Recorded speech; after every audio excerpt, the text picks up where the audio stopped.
Hello guys, IPS PO prelims exam எழுதிட்டேன். First shift தான் 9 to 10 இன்னைக்கு.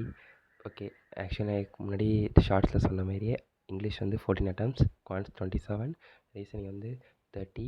இங்கிலீஷ் தான் கொஞ்சம் டவுட்டாக இருக்குது. எனக்கு எவ்வளோ ஞாபகம் இருக்கோ அந்த கொஸ்டின்லாம் உங்களுக்கு காட்டுறேன். நாளைக்கு டெஸ்ட் எழுதுறவங்களுக்கு கொஞ்சம் யூஸ்ஃபுல்லாக இருக்கும்னு நினைக்கிறேன். ஸோ ஓகே, வீடியோக்குள்ள போகலாமா? பிஓ ஃபஸ்ட் ஷிஃப்ட் தான் எழுதுனேன். எனக்கு தெரிஞ்ச எனக்கு ஞாபகம் இருக்க கொஸ்டின்ஸ் உங்களுக்கு காட்டுறேன். ஓகேவா? சரி, ஃபஸ்ட் இங்கிலீஷ் செக்ஷன். இங்கிலீஷ் தான் ஓப்பன் ஆச்சு. இங்கிலீஷ் வந்து ரீடிங் காம்ப்ரிஹென்ஷனில் வந்து இது பெஸ்டிசைட்ஸு, அதுக்கப்புறம் மெடிக்கல் ரிலேட்டடானது இதான் வந்துச்சு. மெடிக்கல் ரிலேட்டடானது அது வந்து 8 கொஞ்சம் மாடரேட் லெவலில் தான் இருந்துச்சு. அதுலேயே டைம் ஸ்பெண்ட் பண்ணாங்க. அதனால் 14 அட்டம் தான் கொடுக்க முடிச்சு. என் அட்டம்ஸ் நான் சைட்லைங்க சொல்லிடுறேன். 14 தான் இங்கிலீஷில் கொடுத்தேன். அதுக்கப்புறம் வேர்ட்ஸ் ஆப்ஸு அது கொஞ்சம் ஈஸியாக இருந்த மாதிரி தான் இருந்துச்சு. சென்டென்ஸ் ரீஅரேஞ்ச்மெண்ட்டு 2 தான் அட்டன் பண்ணேன். அதுக்கப்புறம் வந்து மீனிங் கொடுத்துட்டு இந்த வேர்டோட எக்ஸாக்ட் மீனிங் வந்து இந்த சென்டென்ஸில் யூஸ் பண்ணாங்க. 3 சென்டென்ஸ் கொடுத்தாங்க. அந்தமாரி எனக்கு ஞாபகம் இருந்த வேர்டு வந்து மூத்திங் அப்படின்னா வந்து ஃபேக் கேஸ் ரோல் பிளேன் அப்படி அதுக்கப்புறம் கூகுள் அவங்க தெரிஞ்சிச்சு. இங்கிலீஷ் வந்து மோசம் தான். இங்கிலீஷ் செக்ஷன் கரெக்டாக கிளியர் ஆக தான் நினைக்கிறேன். மற்றபடி மீதி ரெண்டுமே நல்லா தான் பண்ணேன். குவான்ஸ் வந்து 27 அட்டன் பண்ணேன். டிஏ வந்து ஈஸியாக தான் இருந்துச்சு. 2 டிஏ கேட்டாங்க. அதுக்கப்புறம் வந்து அப்ளிகேஷன் சம் வந்து ஒரு 10 சிம்பிளிஃபிகேஷன் வந்துச்சு. மிஸ்ஸிங் நம்பர் இருந்துச்சு. மிஸ்ஸிங் நம்பர் ஒரு 2-3 போட்டேன். அதுக்கப்புறம் வந்து குவான்டிட்டி கம்பேரிசன் வந்து அது 3 வந்துச்சு. அது எப்படி கேட்டாங்கன்னா, பார்ட்னர்ஷிப்பை வச்சு அதுக்கு ஒரு ஏ பார்ட்னர்ஸ் அதுக்கு பி பார்ட்னர்ஸோட ஷேர் எவ்வளோன்னு கேட்டாங்க. அது கொஞ்சம் ஈஸியாக தான் இருந்துச்சு. மிஸ்ஸிங் நம்பர் தான் கொஞ்சம் தெரில. ஒரு 2 தான் அட்டன் பண்ண நினைக்கிறேன். சிம்பிளிஃபிகேஷன் ஈஸியாக தான் இருந்துச்சு. அப்ராக்ஸிமேஷன் அது ஈஸியாக தான் இருந்துச்சு. பட் அப்ளிகேஷன் சம்மும் ஈஸியாக அந்த மாதிரி தான் இருந்துச்சு. 2 ஏ எனக்கு கொஸ்டின் ஒன்றே எனக்கு ஞாபகம் இருந்துச்சு. அதனால தான் டைப் பண்ணிருக்கேன். இது மிக்சர் அண்ட் அலிகேஷன் சாரி. அதுக்கப்புறம் 60 லிட்டர்ஸ் இந்த கொஸ்டின் வந்து நீங்கள் சால்வ் பண்ணி ட்ரை பண்ணுங்கள். ஈஸியாக இருந்துச்சு. இதேமாரி இன்னொரு மிக்சர் சம் வந்து இந்த குவான்டிட்டி கம்பேரிசனில் வந்துச்சு. சரி, ஓகே. நெக்ஸ்ட்டு வந்து வேறு என்ன? டிஏ டிஏ வந்து இந்தமாதிரி டிஏ கேட்டிருந்தாங்க. 4 பாக்ஸ் கொடுத்துருந்தாங்க. Total number of mangoes fruits அதில் ஆப்பிள் இருக்குது, மேங்கோ இருக்குது. அதோட டிஃப்ரென்ஸ் கொடுத்துருந்தாங்க. இது எப்படி என்னன்னா டேரெக்டாக average of the total number of ஃப்ரூட்ஸ்னு கொடுக்காம 40% ஆஃப் ஆவரேஜ் கொடுத்துருந்தாங்க. இப்போ சப்போஸ் வந்து 40% ஆஃப் ஆவரேஜ்னால் 40%னா வந்து 20யா, 100% வந்து எவ்வளோ? 1 டைம்ஸ் 2 டைம்ஸ் 50 அப்போ அடிச்சு விட்டா 50யா? ஆவரேஜ் தான் 50. டோட்டல் அப்போ வந்து எவ்வளோ? இன்ட்டு 2. டோட்டல் வந்து 100. ஓகேவா? இது கொஞ்சம் குழப்புற மாதிரி இருந்துச்சு. கொஞ்சம் பார்த்து பண்ணுங்கள். இந்தமாரி கொஸ்டினும் வர வாய்ப்பு இருக்குது. 100 அதுக்கப்புறம் டிஃப்ரென்ஸ் கொடுத்தாங்க. அதுக்கப்புறம் எனக்கு வேல்யூஸ்லாம் ஞாபகம் இல்லை. இதெல்லாம் மீதிலாம் இதே சும்மா எக்ஸாம்பிள் தான். இந்தமாரி கேட்டிருக்காங்க. நெக்ஸ்ட்டு வந்து இது லைன் சார்ட் கொடுத்துருந்தாங்க. லைன் டிஏ கொடுத்துருந்தாங்க. இது வந்து நான் சும்மா இதேமாரி தான் இருந்துச்சு. என்ன இது boys girls total number of students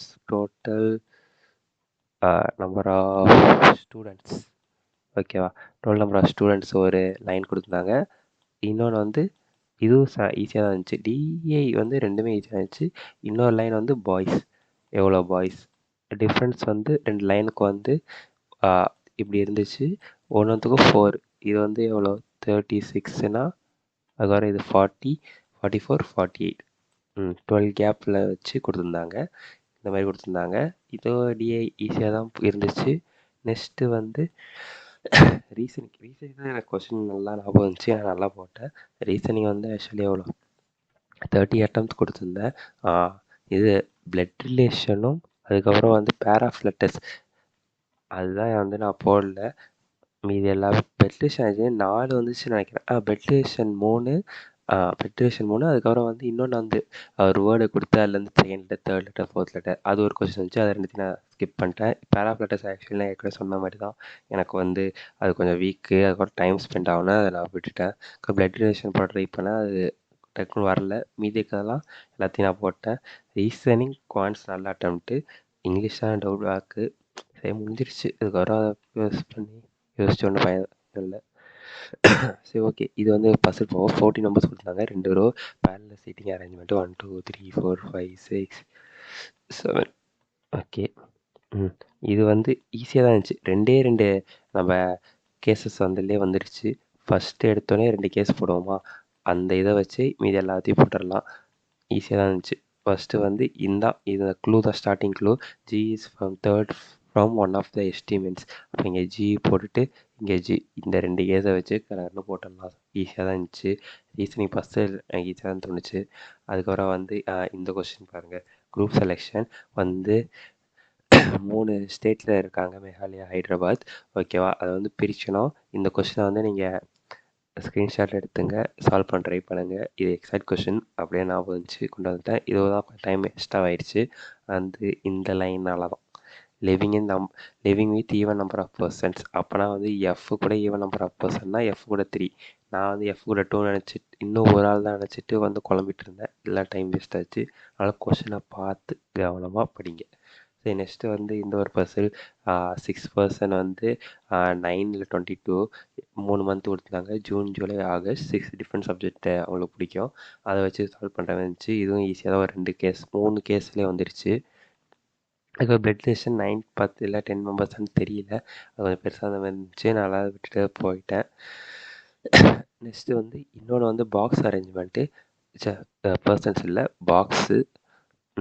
6 boxes. ஒவ்வொரு பாக்ஸ்லேயும் வந்து ஒன்று இருந்துச்சு. லைக் ப்ரஷஸ், லிப்ஸ்டிக், மீதெல்லாம் கோம் அதேமாதிரி இருந்துச்சு. இதுவும் கொஞ்சம் ஈஸியாக அந்த மாதிரி தான் இருந்துச்சு. போட்டாச்சு. ரீசனிங் பொறுத்தவரை நல்லா பண்ணேன். அவ்வளோதான் தெரிஞ்சு. ரீசனிங் பொறுத்தவரையும் நான் இங்கிலீஷ் ஆக்சுவலி சொன்ன மாதிரி தான். இங்கிலீஷ் தான் எனக்கு பயமாக இருக்குது. கிடைக்குமா தெரில. லக்க பொறுத்து தான் இருக்குது. இங்கிலீஷ் 14. குவான்ஸ் வந்து குவான்ஸ் வந்து எவ்வளோ 27. ரீசனிங் வந்து 30. எவ்வளோ 57, 71. டோட்டல் வந்து 71 அட்டம்ப்ட்ஸ் கொடுத்துருக்கேன். எனக்கு இது ரெண்டுத்துலேயும் ஃபுல் அக்கேசி வரும் நம்பிக்கை இருக்குது. இங்கிலீஷ் தான் எனக்கு டவுட்டாக இருக்குது. அதுக்கப்புறம் வந்து ரீசனிங்கில் வந்து சில தெரிஞ்சு வரல, என் ஞாபகத்துப்படி வந்துச்சுன்னா மோஸ்ட்டாக தெரிஞ்சு வரல தான் நினைக்கிறேன். சிலாசம் இல்லாத மாதிரி தான் இருந்துச்சு. போட்ட மாதிரி எனக்கு ஞாபகம் இல்லை. இன்இக்வாலிட்டிலாம் ஈஸியாக தான் இருந்துச்சு. இது எனக்கு தெரிஞ்சு வரல, சிலாசம் வரல. அதுக்கப்புறம் வந்து குவான்ஸும் ஈஸியாக இருந்துச்சு. இங்கிலீஷ் வந்து டிஏல தான் மாட்டேன். இங்கிலீஷில் ஆர்சியில் தான் உட்காந்து மாட்ரேட்டில் தான் இருந்துச்சு. அதில் தான் உட்காந்து டைம் வேஸ்ட் பண்ணிட்டேன். மற்றபடி ஓகே தான். எக்ஸாம் நல்லா தான் போச்சு. இங்கிலீஷ் மட்டும் இன்னும் ஒரு 5 அட்டம்ப்ட்ஸில் நான் நல்லா கொடுத்துருந்தா கொஸ்டின் ஒரு ஈஸி தான் இங்கிலீஷ் எனக்கு தெரிஞ்சு. கொடுத்துருந்தா கொஞ்சம் நிம்மதியாக இருந்திருப்பேன். அவ்வளோதான். இந்த கொஷின்ஸ்லாம் திருப்பி இந்த கொஷின் காட்டுறேன். இதை வேணால் வந்து நீங்கள் ஸ்க்ரீன்ஷாட் எடுத்து சால்வ் பண்ண ட்ரை பண்ணுங்கள். அதுக்கப்புறம் டிஏ வந்து இந்தமாரியும் டிஏ வந்துச்சு. கொஞ்சம் 40% நான் இப்போ தான் ஃபஸ்ட் டைம் பார்க்குறேன். மார்க் டெஸ்ட்லாம் இப்படி வந்ததில்லை. ஆவரேஜ் நேரம் கொடுத்துருவான். 40% வச்சா தான் ஃபஸ்ட் டைம் பார்க்குறேன். அவ்வளோதான். ஆனால் ஈஸி தான். ஓகே, ஓவரால் வந்து தெரிஞ்சு ஈஸி கொஸ்டின் பேப்பர் தான். கட் ஆஃப் தெரியல எவ்வளோ இருக்குன்னு. சரி, ஐ ஹோப் உங்களுக்கு இந்த வீடியோ யூஸ்ஃபுல்லாக இருக்கும்னு நினைக்கிறேன். அதுக்கப்புறம் நாளைக்கு எக்ஸாம் எழுத போகிற உங்கள் ஃப்ரெண்ட்ஸுக்கு ஷேர் பண்ணுங்கள். சரி, நாளைக்கு இன்னொரு வீடியோவில் பார்க்கலாம். Bye by.